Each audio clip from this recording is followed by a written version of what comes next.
Today's case uncovers a deeply disturbing story, one that stunned even seasoned officers.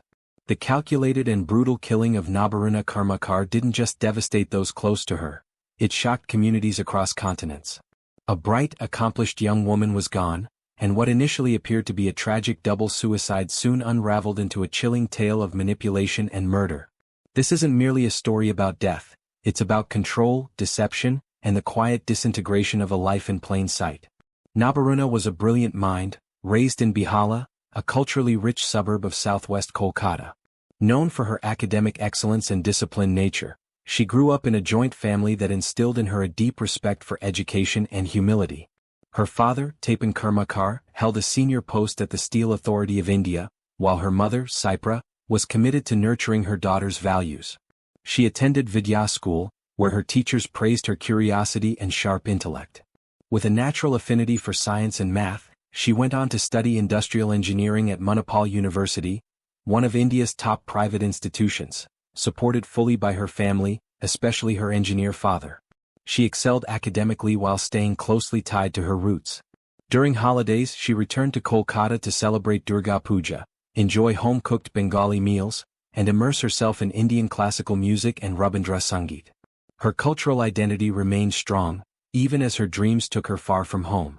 Those dreams led her to a prestigious PhD program in industrial engineering at North Carolina State University. Leaving her home wasn't easy, but she embraced the opportunity with quiet strength. Despite the distance, she remained closely connected to her parents through daily video calls and shared family moments online. In the U.S., she tackled the challenges of a new country and demanding academics with resilience. She quickly became a top performer, respected by peers and faculty alike as a research and teaching assistant. Her cultural ties remained intact through a close-knit circle of Indian friends, with whom she celebrated festivals and shared traditions. After earning her doctorate, Nabaruna joined the SAS Institute in Cary, North Carolina, an internationally renowned analytics company. She made an effortless transition into corporate life and gained a reputation for precision, diligence, and professionalism. At home, she led a quiet life with her beloved dog Ralphie and later her husband Michael Aaron Matthews. But beneath the calm surface of her suburban life in Morrisville, something dark and deeply unsettling was beginning to unfold. In December 2019, Nabaruna returned to Kolkata, not just for a visit but for a life-changing event. She was marrying Michael Aaron Matthews, an American she'd met during her time in the U.S. The wedding followed Hindu traditions, attended by close family and friends. Photos captured a joyful Nabaruna in a red sari beside her new husband, her parents beaming with pride. It seemed like the beginning of a bright new chapter. After the wedding, the couple settled in a modest home on Seagrave Place in Morrisville, a quiet suburb near her workplace. The neighborhood was peaceful, with manicured lawns and orderly streets. The couple lived quietly, keeping to themselves but exchanging occasional greetings with neighbors. Their dog Ralphie quickly became a beloved part of their household. Nabaruna continued working full-time at SAS, commuting daily and remaining highly dedicated. She kept up her daily calls and photo updates to her family in India. Pictures of meals, short videos of Ralphie, and everyday conversations. On the surface, life seemed steady. But subtle shifts were beginning to appear. She began declining invitations to cultural gatherings and local community events she once enjoyed. When she did show up, she often left early and seemed more reserved. These small changes were noticeable to those who had known her as vibrant and socially engaged. Then came a significant blow, the sudden death of Ralphie. Friends said the loss deeply affected her. She grew quieter, more withdrawn, and focused almost entirely on routine. There were no major outbursts or warnings, just a gradual dimming. Behind the closed doors of their seemingly quiet home, something darker may have been developing. There were no official reports or dramatic incidents, but subtle signs began to emerge. Less social contact, dwindling joy, increasing distance from loved ones. No one suspected just how dark things would soon become. On the morning of April 14, 2023, a 911 call shattered the calm of Morrisville, North Carolina. Michael Matthews, his voice controlled yet tense, reported what he claimed was a double suicide at his home. Officers responded swiftly, but what they found told a far different story. Inside a small office room, they discovered the lifeless body of Nabaruna Karmakar. She lay on the floor, cradling an urn believed to contain the ashes of her beloved dog Ralphie. She had suffered 2 gunshot wounds, one to the back of the head, the other to her left temple. The room smelled strongly of gasoline. A fuel canister and a typed suicide note were nearby, arranged to support Matthew's story. But investigators immediately sensed inconsistencies. The trajectory of the gunshot wounds, the lack of gunshot residue on Nabaruna's hands, and the oddly precise positioning of the gun didn't align with a suicide pact. The scene felt staged. And if it was staged, it meant this was no mutual decision. It was murder. Investigators widened their scope. Surveillance footage from April 13 showed Matthews alone at a Bass Pro Shops store, paying cash for a handgun, ammunition, a red fuel container, and zip ties. The gun he purchased matched the bullets at the scene. Additional supplies, including tarps and used zip ties and more fuel, were found at the house. The suicide note raised more questions. It was typed rather than handwritten, unusual for Nabaruna, who preferred writing by hand. A forensic linguist confirmed the language didn't match her typical style, and digital analysis traced the document back to Matthew's computer. No such file existed on Nabaruna's devices or accounts. The autopsy removed any doubt. The fatal shot to the back of the head, delivered from a distance and at an angle inconsistent with self-infliction, proved she didn't take her own life. The second wound to her forehead appeared to be a misleading afterthought. Toxicology showed no sedatives or drugs in her system, ruling out the idea that she was coerced or incapacitated. More damning still, Matthews had delayed calling 911 for several hours, time he likely used to stage the room and construct his narrative. But that narrative unraveled quickly. Once the autopsy results were in, Michael Matthews' story began to crumble. The staged crime scene, the suspicious purchases, and the fake suicide note all pointed toward premeditated murder disguised as a suicide pact. The narrative he gave police quickly fell apart under forensic and digital scrutiny.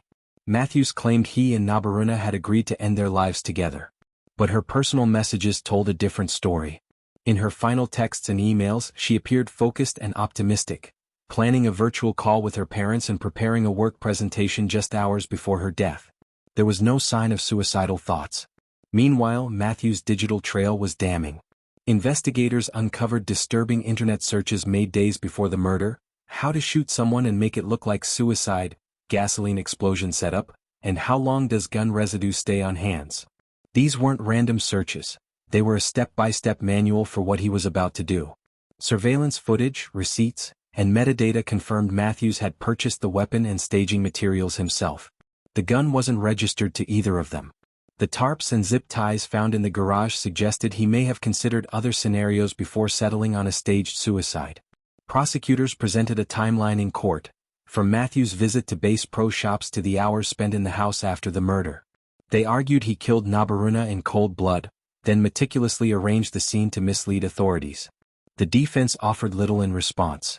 They cited emotional distress and grief over their dog Ralphie, implying irrational behavior. But the methodical planning and calculated execution contradicted any suggestion of impulsivity.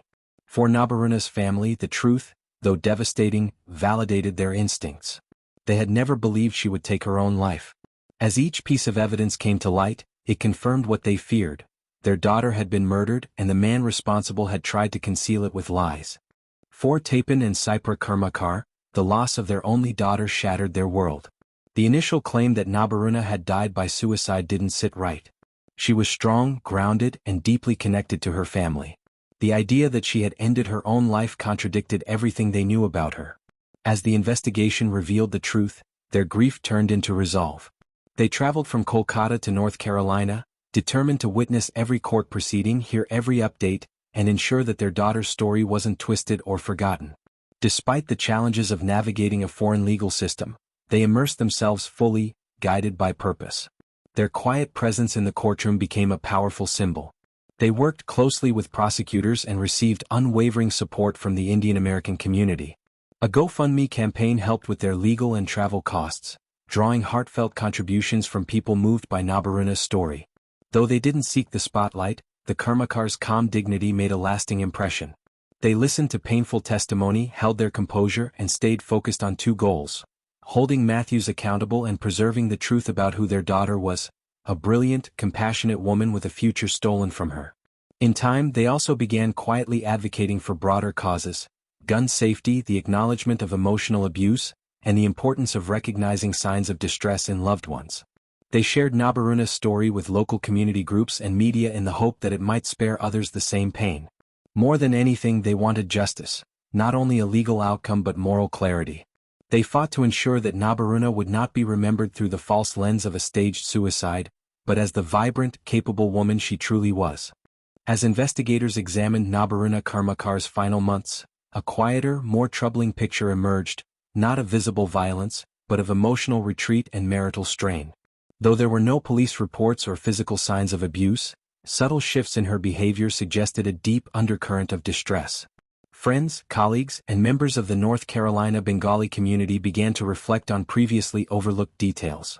Dr. Kim Nagelpel, a close friend and co-worker, recalled conversations in which Nabaruna spoke of escalating tension at home and feeling emotionally drained. She never cited physical abuse, but she had voiced doubts about her marriage and had quietly begun exploring legal options. Colleagues noticed changes at work. Once warm and engaged, Nabaruna grew distant, her emails becoming strictly professional. She declined a leadership role, citing personal reasons, something that, in hindsight, seemed rooted in her growing emotional burden. In the local Indian community, her absence from cultural events did not go unnoticed.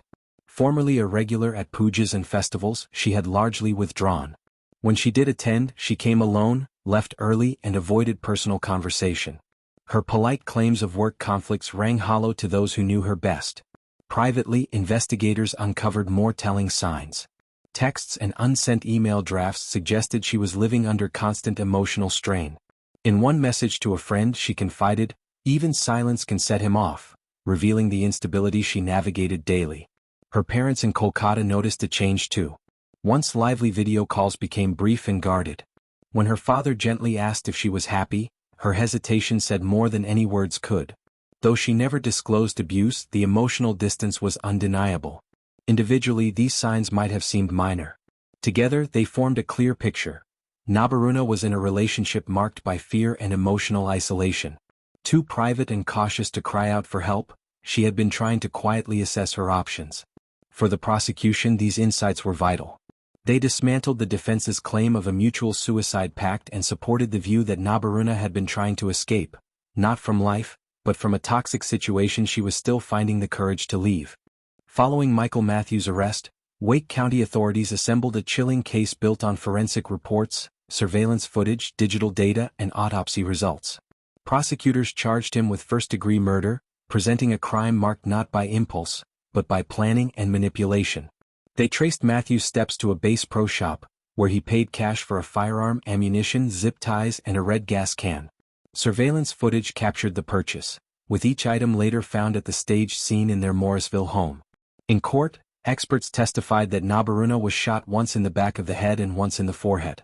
The angles ruled out suicide, as did the lack of gunshot residue on her hands. It was clearly homicide. The typed suicide note lacked her usual tone and was traced to Matthews' computer. Her recent texts and emails showed no suicidal ideation. She was preparing a work presentation and planning a call with her parents, focused on everyday life. Matthews delayed calling 911 by several hours. In that time he arranged the scene, placing the gun, the fuel can, the urn of their dog, and the note to sell the story of a suicide pact. Police later found a tarp and unused zip ties, suggesting broader planning. The defense, unable to disprove the evidence, argued Matthews was emotionally unstable and grieving. They hinted at a suicide pact but presented no real proof.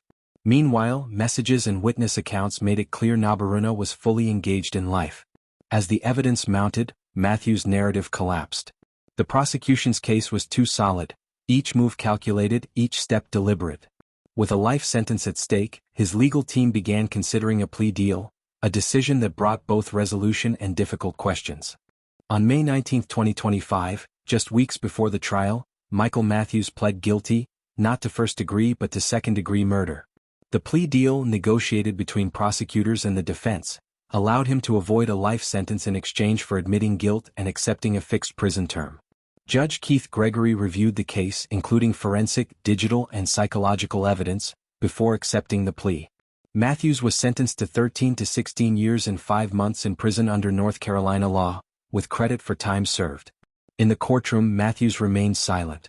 He offered no apology, no sign of remorse, only a hollow acknowledgement of guilt. For Tapan and Saipur Karmakar, who had traveled from Kolkata to seek justice for their daughter. The moment was bittersweet. The truth had finally been acknowledged, but the loss remained. Reactions to the plea were mixed. Some saw it as a practical resolution.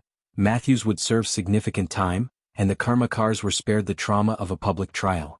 Others felt the reduced charge didn't reflect the calculated nature of the crime. This wasn't a spontaneous act. It was premeditated and staged to mislead everyone. Tapin and Cypra chose not to speak in court but later issued a brief statement. "No sentence will bring our daughter back. But truth matters." And the truth was told.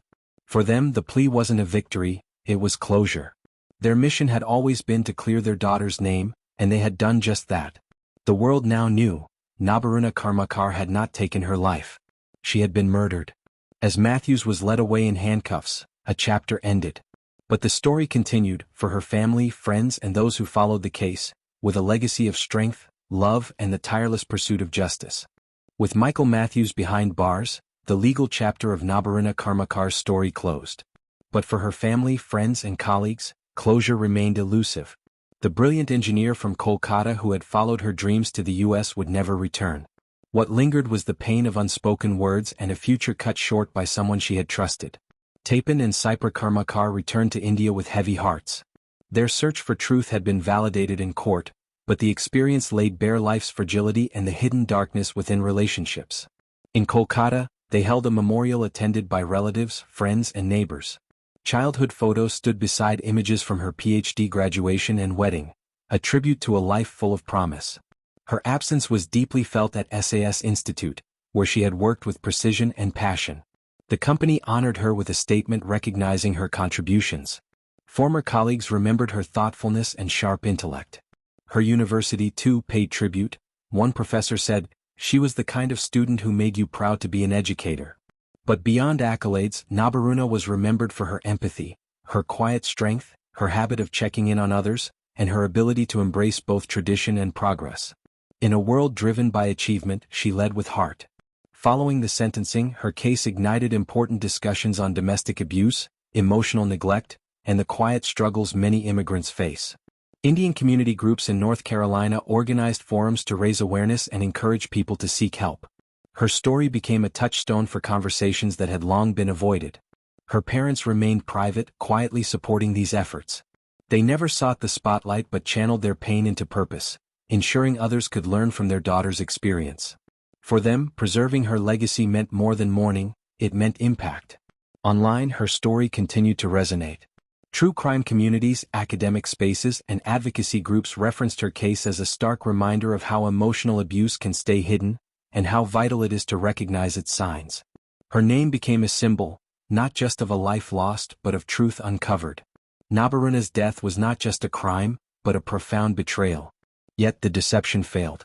The false narrative, the faked suicide, the staged scene, all collapsed under the weight of truth and love. And in that truth there was justice. Though her life was stolen, her voice was not silenced. It was heard, clearly, powerfully, and permanently. Thank you for watching. Every victim deserves their story told. If you found this story shocking and heartbreaking, subscribe to Crime Uncovered and help keep their memory alive. What do you think about Nabaruna's murder? Leave your thoughts in the comments. Until next time, keep questioning everything.